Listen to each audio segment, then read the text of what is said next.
दोस्तों, आज का हमारा विषय रसायन विज्ञान है, जो कि कक्षा 10 के बच्चों के लिए काफ़ी इम्पोर्टेंट सब्जेक्ट है और बहुत सारे बच्चों को इसमें बहुत सारी समस्या आती हैं। तो आज हम आपको एक टॉपिक समझा रहे हैं इस चैप्टर का, कि बहुत ही ज़्यादा पूछा जाता है। ये लिए समझना बहुत ज़रूरी है। आइए इस टॉपिक को हम लोग समझते हैं और मैं कोशिश करूंगा कि आपको अच्छा समझ में आ जाए। ये हमारा टॉपिक है संक्षारण। दोस्तों, अपने दैनिक जीवन में बहुत सारी ऐसी चीज़ें हमने देखी हैं जो कि उपचयित हो जाती हैं। उपचयन क्या होता है? किसी भी वस्तु का जो है खराब होना। अब वो किसी न किसी रासायनिक क्रिया के तहत खराब होती है या कोई अन्य कारण होता है, तो उपचयित हो जाती है, वायु के संपर्क में आकर वस्तुएं उपचयित हो जाती हैं। तो यहाँ पर हम बात करने जा रहे हैं संक्षारण की, और उसके बारे में मैं आपको अभी डिटेल बताऊंगा। और दूसरा हमारा टॉपिक रहेगा विकृत गंधिता। ये दोनों ही टॉपिक काफ़ी इम्पोर्टेंट हैं और काफ़ी ज़्यादा बोर्ड एग्ज़ाम में पूछे जाते हैं। संक्षारण, लोहे से बनी वस्तुओं को देखा है कभी आपने? ये जो लोहे की वस्तुएं होती हैं, जब हम स्टार्टिंग में लाते हैं, शुरू में लाते हैं, तो ये बड़ी चमकीली दिखाई देती हैं, शाइनिंग फेस होती हैं। लेकिन कुछ समय के बाद अगर आप इसे खुला छोड़ देते हैं बिना पेंट करे, तो इनमें जंग लगने शुरू हो जाती है। इसी को ही संक्षारण कहा जाता है। इसी तरह से चांदी में आप कुछ समय के बाद देखते हैं कि वो काली पड़ जाती है, वो भी संक्षारित हो जाती है। और एक उदाहरण मैं आपको बताऊंगा। तांबे के तार को आप देखेंगे, उसमें भी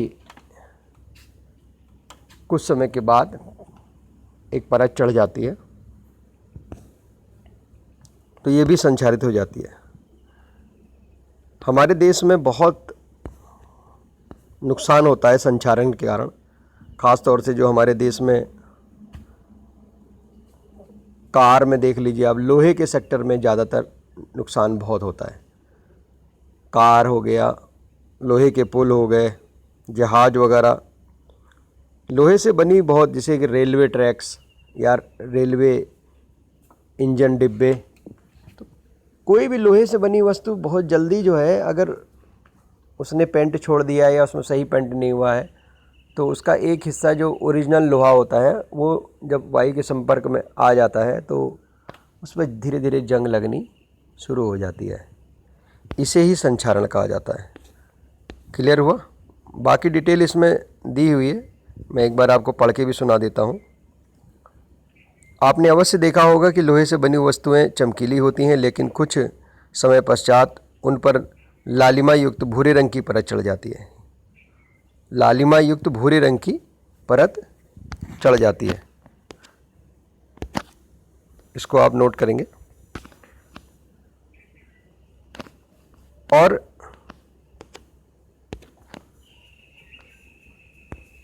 ये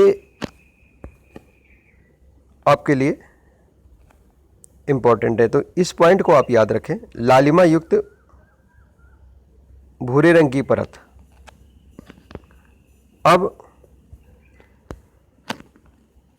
इसी को ही हम बोल देते हैं कि लोहा संक्षारित हो गया है, और इस प्रक्रिया को, लोहे के खराब होने को संक्षारण कहा जाता है। तो परिभाषा तो बहुत नॉर्मल है इसकी। इसके अलावा और भी दिया हुआ है। कुछ अन्य वस्तुओं में भी ऐसा ही परिवर्तन होता है, जैसे चांदी और तांबे के ऊपर चढ़ने वाली परत के रंग पर आप ध्यान दे सकते हैं। अर्थात जब कोई धातु, अब इसकी परिभाषा मूल रूप जो परिभाषा आपको लिखनी है जब कोई धातु अपने आसपास अम्ल आर्द्रता आदि के संपर्क में आती है। जब कोई धातु अपने आसपास, इस परिभाषा को आप नोट कर सकते हैं यहाँ से यहाँ तक। तो जब कोई वस्तु अपने आसपास के अम्ल आर्द्रता आदि के संपर्क में आती है तब ये संक्षारित हो जाती है और इस प्रक्रिया को संक्षारण कहते हैं। बस इतना बहुत है। इसके अलावा आप लोहे का उदाहरण दे दीजिए, चांदी का उदाहरण दे दीजिए, ठीक है ना। और अगर आप दो नंबर में क्वेश्चन आ रहा है तो और ज़्यादा लिख दो। संक्षारण के कारण कार के ढांचे, पुल, लोहे, रोलिंग, है ना, जहाज और धातुकर, विशेषकर लोहे से बनी वस्तुओं में बहुत क्षति होती है और लोहे का जो संक्षारण होता है ये एक बहुत गंभीर समस्या है। क्षतिग्रस्त लोहे को बदलने के लिए हर वर्ष काफ़ी पैसा खर्च करना पड़ता है, ठीक है। तो ये हो गया आपका संक्षारण। उम्मीद है कि आपको ये समझ में आ गया होगा। तो अगर हम एक लाइन में लिखना चाहते हैं तो हम ये लिख सकते हैं कि संक्षारण अर्थात जंग लगना। और अगर हम इसको परिभाषित रूप से लिखना चाहें तो जब कोई वस्तु अपने आसपास अम्ल आर्द्रता, आर्द्रता माने क्या होता है? नमी, ठीक है ना। अम्ल तो जानते हो, एसिड, जैसे कि HCl, H2SO4, ठीक है ना। और आर्द्रता माने नमी होता है, वातावरण में नमी होती है, तो उन नमी की वजह से भी वो संपर्क में जब आ जाती है कोई वस्तु तो वह संक्षारित हो जाती है और इस प्रक्रिया को संक्षार कहते हैं। उदाहरण आप दे सकते हैं लोहे का और चांदी का। क्लियर? आइए हम अगले टॉपिक की ओर चल रहे हैं, विकृत गंधिता। विकृत गंधिता सुन के ही आपको लग रहा होगा गंधिता यानी गंध। विकृत माने अच्छी गंध ना आना। अब अच्छी गंध कब नहीं आएगी? जब कोई वस्तु को तुम खुली छोड़ दोगे तभी तो उसकी गंध खराब हो जाएगी, यानी ताज़ी जो वस्तु है वो खराब हो जाती है। अब इसी चीज़ को हमें कैसे लिखना होता है?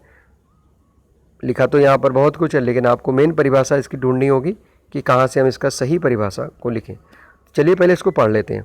वसायुक्त अथवा तैलीय खाद्य सामग्री, जिसमें वसा होती है, तेल से बनी हुई चीज़ें होती हैं, कोई भी खाने की जो वस्तु होती है, खाद्य सामग्री जिसे बोलते हैं, लंबे समय तक जब उनको रखा जाता है, लंबे समय तक जब उनको रखा जाता है, काफ़ी समय तक आप उसको रखते हो, ताज़ी ना करके बना के आपने खुला छोड़ दिया काफ़ी देर तक, तो तब उसका स्वाद या गंध में परिवर्तन आ जाता है। ये हमने और आपने महसूस किया है।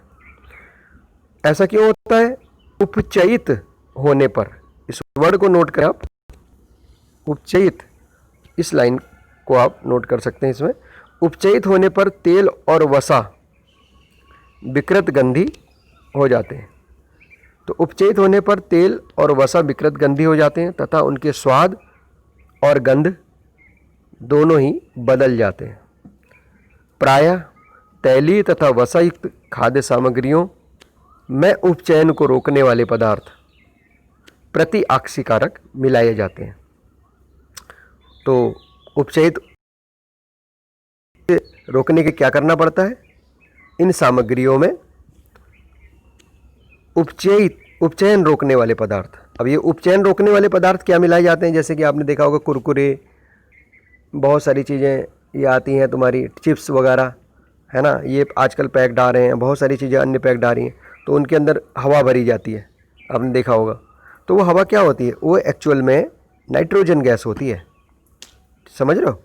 उसको पहले उसके अंदर की ऑक्सीजन गैस बाहर निकाल के उसमें नाइट्रोजन गैस, जैसे कम सक्रिय गैस, जो कम सक्रिय होते हैं जिससे कि अंदर की वस्तु वैसी ही ताज़ी बनी रहती है। तो चलिए वापस आ जाते हैं इस पॉइंट पे कि आक्सीकारक मिलाए जाते हैं। वायुरोधी बर्तन जो होते हैं, वायुरोधी बर्तन में खाद्य सामग्री रखने से उपचयन की गति धीमी हो जाती है। जैसे कि आप वस्तुओं को अगर ढक कर रखते हैं तो उनके ख़राब होने की जो संभावना है वो काफ़ी हद तक कम रहती है, इसलिए चीज़ों को ढक कर रखना चाहिए, ठीक है। क्या आप जानते हैं चिप्स बनाने वाले चिप्स की थैली में आक्सीकारक हटाकर उसमें नाइट्रोजन गैस कम सक्रिय गैस से युक्त कर देते हैं ताकि चिप्स का उपचयन ना हो सके। तो यहाँ पर इस वर्ड का आप अच्छी तरह से इस्तेमाल करें, उपचयन, जो एक ये वर्ड बार बार आ रहा है, ठीक है ना। और ये जो मैंने पहली लाइन बताई आपको, ये भी बहुत इंपॉर्टेंट है कि उपचयन होने पर तेल तथा वसा विकृत गंधी हो जाते हैं, ठीक है। तो विकृत गंधिता समझ में आ गया आपको। अगर आपसे कहा जाए कि भी एक लाइन में बताओ विकृत गंधिता, तो आप ऐसे बोल सकते हैं कि वस्तुओं को खुली छोड़ने पर वे रासायनिक क्रिया करके खराब हो जाते हैं, इन्हें ही हम विकृत गंधिता कहते हैं। उनके स्वाद और गंध में परिवर्तन आ जाता है। अब आपसे पूछा है विकृत गंधिता से बचने के उपाय क्या है, तो विकृत गंधिता से बचने का उपाय ये है कि वस्तुओं को ढक कर रखा जाए और जो खाने वाली चीज़ें हैं वो वायु के संपर्क में ना आए भी तो थोड़ा समय के लिए, बहुत ज़्यादा देर तक, लंबे समय तक अगर आप इसको रखते हैं, लंबे समय का मतलब 4-6 घंटे, 10 घंटे, 20 घंटे खुला ही छोड़ दिया आपने, तो वो चीज़ें खराब हो जाती हैं और संचारित हो जाती हैं, विकृत गंधी हो जाती हैं। तो उम्मीद करता हूँ कि ये दोनों टॉपिक जो मैंने अभी आपको बताया, संचार, जंग लगना, विकृत गंधी मतलब बदबू दे देना या खराब हो जाना, स्वाद और रूप रंग में उसका परिवर्तन हो जाता है, उपचयित हो जाती है। क्लियर हो गया। तो इस तरह से ये दोनों टॉपिक मैंने आपको समझाए।